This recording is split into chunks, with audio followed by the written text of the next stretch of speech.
Communication is one of the 4 21st century skills which your students will need in order to succeed.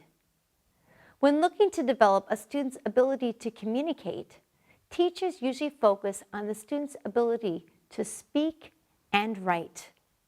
When developing your students' communication skills, remind your students that the message is the key element in communication. Let's think about speaking activities. In speaking, students need to choose interesting words that are personally relevant. Ask your students, what are you trying to say? What do you want the listeners to understand? As a teacher, how can you make their vocabulary more personal or that grammar point more useful when students are talking about themselves, their experiences, and the world? When we speak, we can also use our whole body to communicate. Help your students to see how their facial expressions and their gestures affect what they say.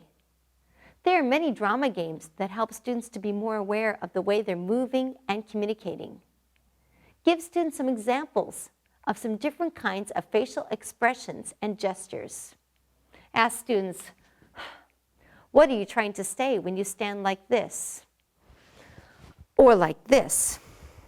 Or like this? Getting a clear message across is important in writing too. Why are you writing?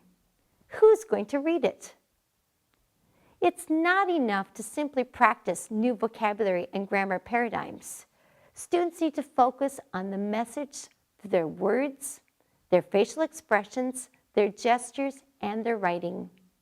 To be successful, students need to be able to communicate clearly and accurately.